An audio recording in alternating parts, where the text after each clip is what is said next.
মুসলিম ধর্ম সহ সকল ধর্মের মানুষদেরকে আহ্বান করছি, লা ইলাহা ইল্লাল্লাহ। এই অসীম শক্তিশালী কালিমা, এটা কোথা থেকে আসছে, কি অর্থ বহন করছে, তা গভীরভাবে আয়ত্ত করুন। দুনিয়া এবং আখিরাতে সফল হবে তারাই যারা আজকে খাঁটি তওবা করে সারা দিন মগ্ন থাকবে আল্লাহর জিকিরে। আমরা সবাই জানি নামাজ আমাদের উপর ফরজ। কোরআন সত্য, জান্নাত জাহান্নাম সত্য, তবুও আমরা নামাজ ছেড়ে দেই, আল্লাহর হুকুম অমান্য করি। পবিত্র কোরআনে সূরা সাফের 2 নম্বর আয়াতে আল্লাহ তাআলা বলেন, ইয়া আইয়ুহাল্লাযীনা আমানু লিমা তাকুলুনা মা লা তাফআলুন।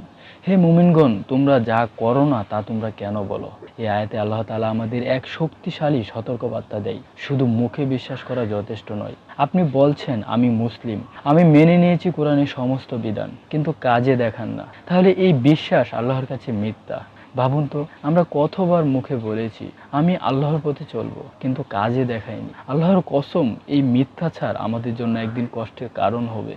মহান আল্লাহ তাআলা আরো বলেন, পবিত্র কোরআনে সূরা ইনফিতারের 6 নম্বর আয়াতে আল্লাহ তাআলা বলেন, ইয়া আইয়ুহাল ইনসানু মা গায়রুকা বিরাব্বিকাল কারীম। হে মানুষ, তোমাদের কি হয়েছে, তোমরা আল্লাহর ব্যাপারে গাফেল। এই আয়াতে আল্লাহ তাআলা আমাদের প্রশ্ন করছেন, আমি তোমাদেরকে সৃষ্টি করেছি, রিজিক দিয়েছি, আবার মৃত্যু দেব, তবুও তুমি কেন আমার কথা ভুলে গেছো, কেন নামাজ ছেড়েছো, কেন গাফেল হয়েছো? ভাই, এখনো সময় আছে ভাই, ফিরে আসুন আল্লাহর দিকে। সহিহ হাদিস, তিরমিজি শরীফে 413 নম্বর হাদিস। রাসূল সাল্লাল্লাহু আলাইহি সাল্লাম বলেছেন, কিয়ামতের দিন বান্দার প্রথম হিসাব হবে নামাজ নিয়ে।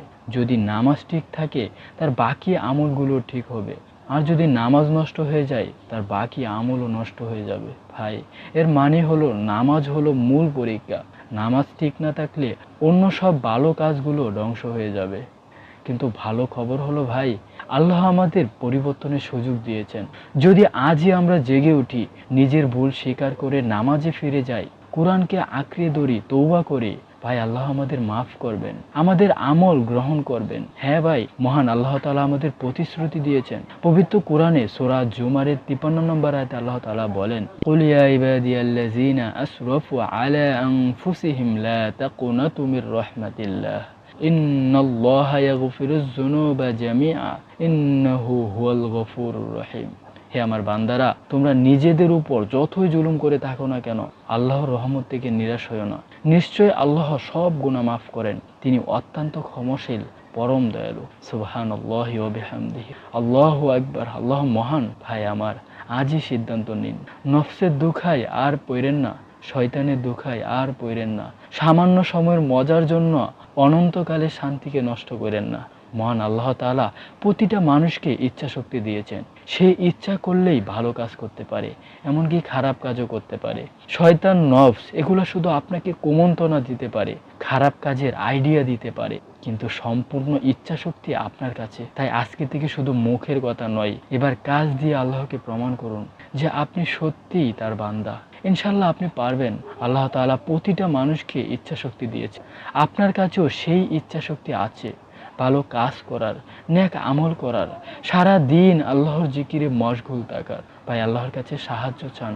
ভাই আমার, আজকেই নামাজ শুরু করুন। চলতে গিয়ে কিছু ভুল হলে সাথে সাথে খাঁটি তওবা করে আল্লাহর কাছে ফিরে যান, কারণ আল্লাহ এমন বান্দাকে সবচেয়ে ভালোবাসেন যে ভুল করে আবার ফিরে আসে। এই ব্যাপারে সহিহ হাদিস, ইবনে মাজা 4240 নম্বর হাদিস। রাসূল সাল্লাল্লাহু আলাইহি সাল্লাম বলেছেন, আল্লাহর কাছে সবচেয়ে প্রিয় বান্দা সে যে গুনাহ করার পর তওবা করে।